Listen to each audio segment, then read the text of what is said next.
Of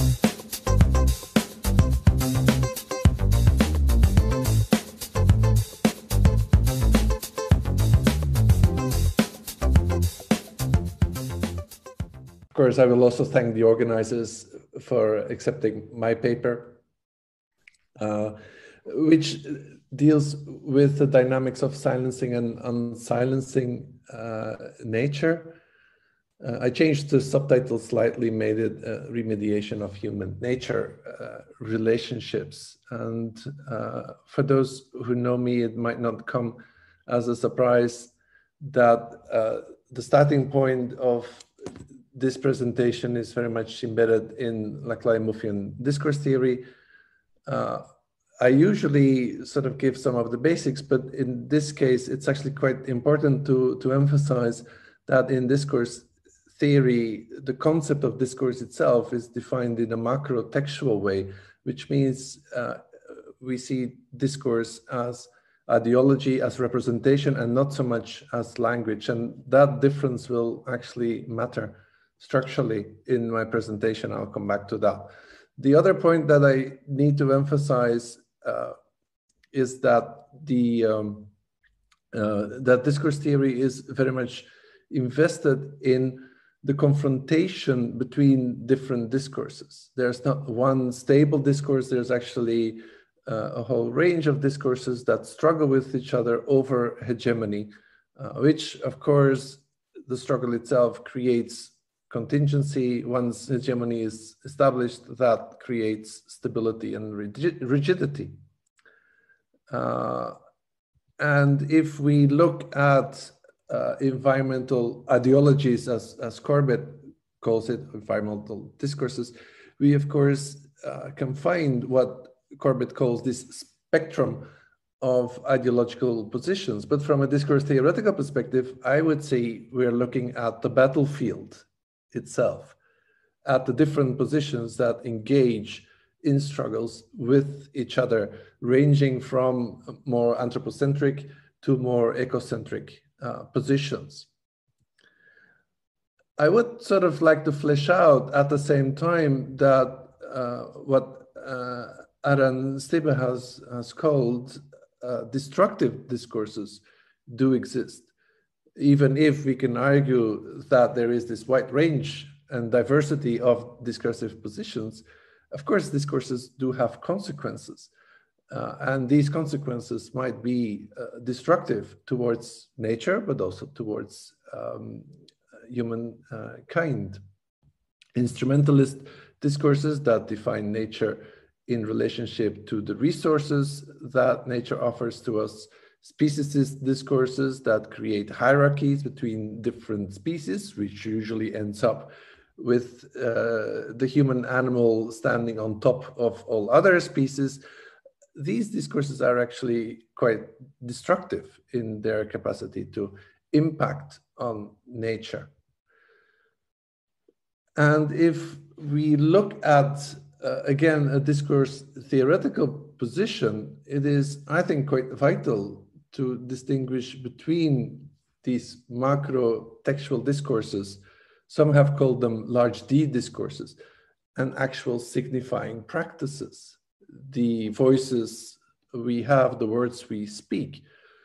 Quite often people refer to language, but I prefer Stuart Hall's more general label of signifying practices, as that allows for a bit more broadness in looking at these signifying practices, or at these linguistic utterances, if you want.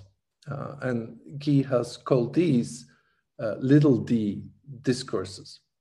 Now, I think this is particularly important when we talk about animals, because there is this wonderful discussion whether animals can also access the repertoires of linguistic practices. And here I would very explicitly like to side with Derrida's work and the work of many others that argue that, of course, animals have access to these signifying practices. If you define language as something that only humans can use, as Derrida says, well, of course, then you're stuck.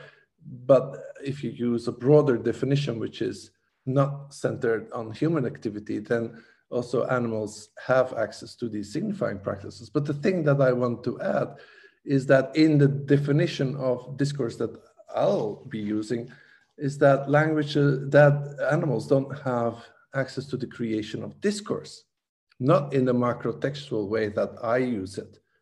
And that distinction also explains the power dynamics in the relationship between the human animals and the non-human animals. Because the use of discourse and the use of machines, one could argue, is what substantiates, creates, supports human domination in the world.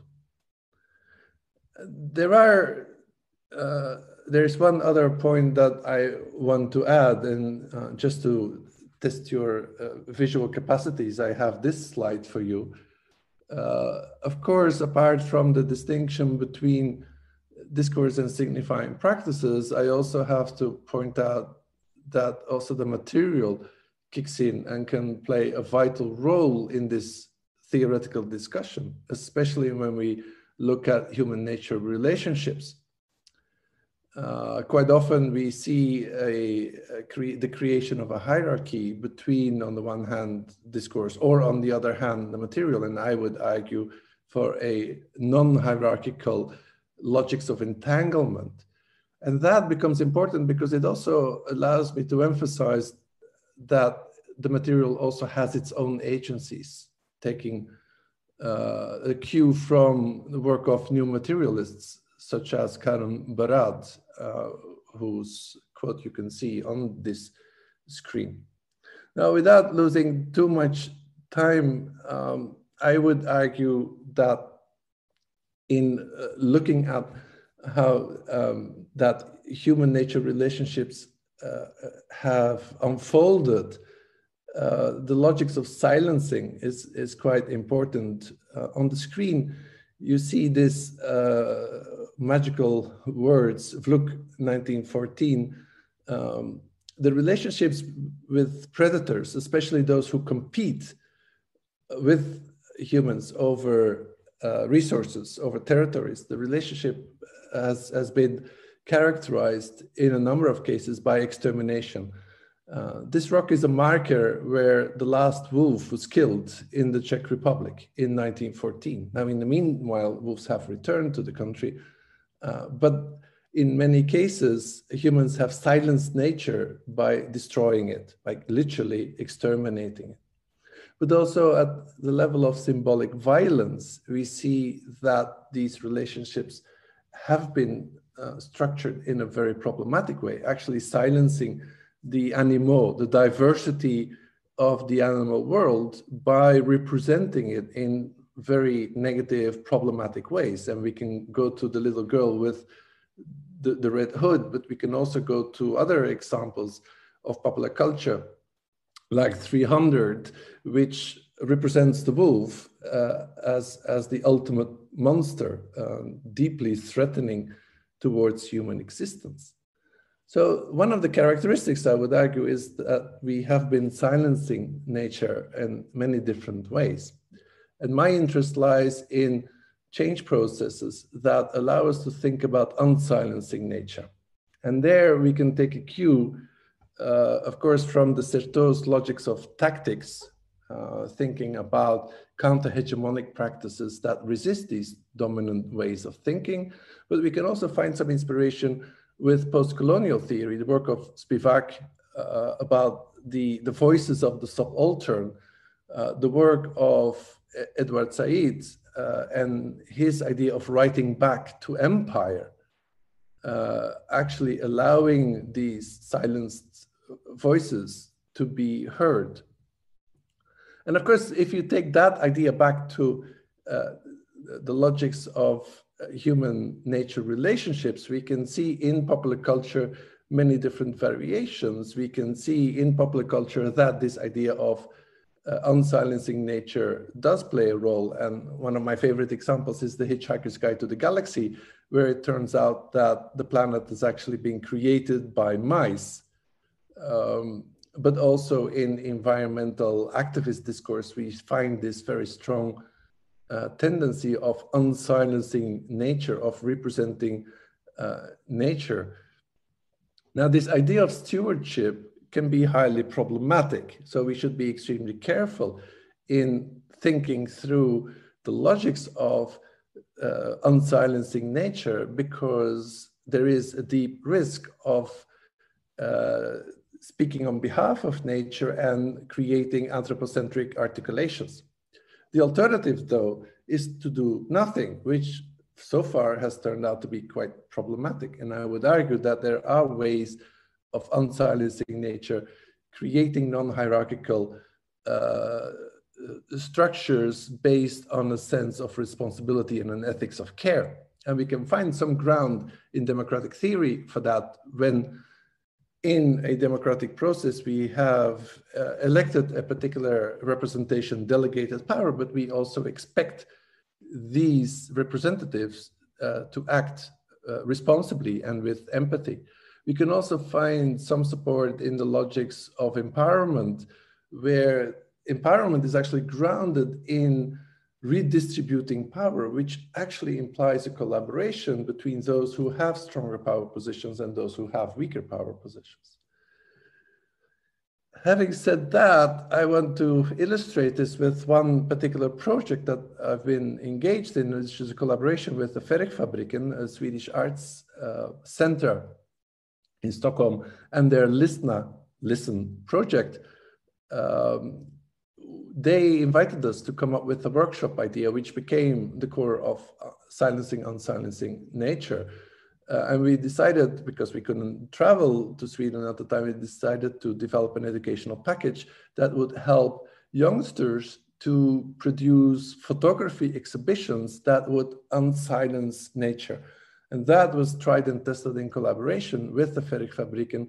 The package consisted out of a 40-page script, which described a whole series of activities, a series of theoretical essays, assignment videos, all aimed at helping these youngsters to produce a photography exhibition that would unsilence nature. And these videos, first of all, were actually integrated in an exhibition at the Verkfabriken, and it's actually still running. So if you feel like having to go and see it, you can still go to Stockholm, it's still there. But much more importantly, they use that material to organize a workshop with, and actually 3 workshops with different youngsters, putting this model to the test, implementing it.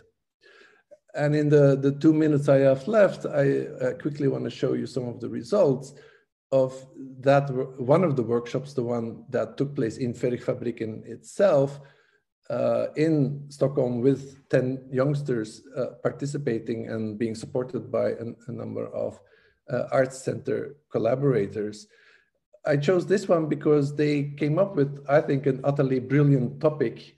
They had to find one topic, and that was, for those who speak Swedish, they will understand immediately, but for the others, they started to work on the distinction between plants, legitimate plants, so to speak, and weeds, illegitimate plants.